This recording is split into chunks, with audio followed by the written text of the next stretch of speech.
नीलम हवेली, एक ऐसी जगह जहां कोई टिक नहीं पाया। क्या आपने कभी ऐसा घर देखा है जहां रहने वाला हर इंसान या तो डर के मारे भाग गया या फिर जिंदा वापस ही नहीं आया? आज मैं आपको ले चलूंगा उत्तर भारत के एक शांत से शहर शिवपुर के उस घर तक जिसे लोग आज भी नीलम हवेली के नाम से जानते हैं। शिवपुर के सरस्वती विहार इलाके में रहते थे अविनाश वर्मा, उनकी पत्नी कविता और उनका 8 साल का बेटा आरव। जिंदगी बिल्कुल सामान्य थी।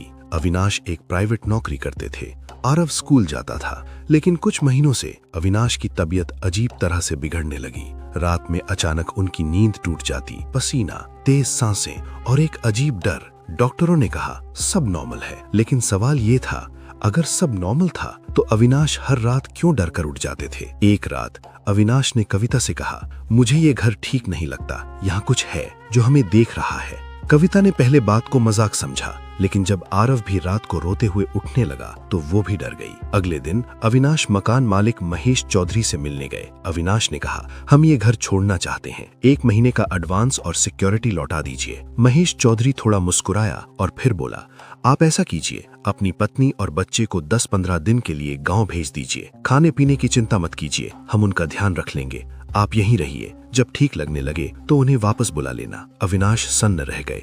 आप कैसी बातें कर रहे हैं? मेरा बेटा स्कूल जाता है, मैं उन्हें ऐसे कैसे भेज दूं? बात बढ़ गई, आवाजें ऊंची हो गईं और उसी शाम अविनाश ने फैसला कर लिया, आज ही ये घर छोड़ना है। रातों रात जरूरी सामान उठाकर वे लोग कविता की मौसी के घर राजनगर चले गए। 3-4 दिन बाद उन्हें पास ही एक छोटा सा घर मिल गया। नए घर में शिफ्ट होने के बाद उन्होंने सारी बात कविता की मौसी को बताई। मौसी के पति ने कहा, उस पुराने घर के बारे में किसी से पूछताछ करनी चाहिए।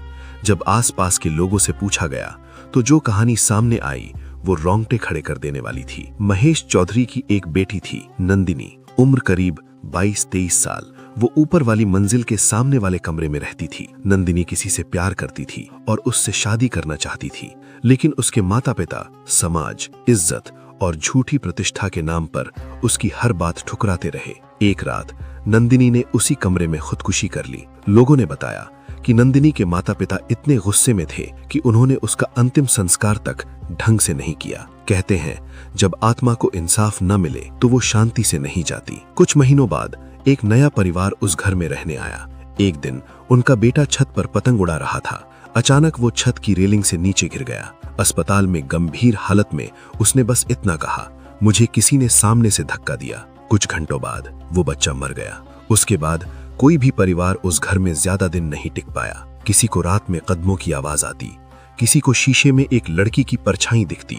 आज वो घर खाली है और लोग कहते हैं अगर आप रात के समय उस घर के सामने रुक जाएं तो ऊपर वाली खिड़की से एक लड़की आपको चुपचाप देखते हुए दिखाई देगी।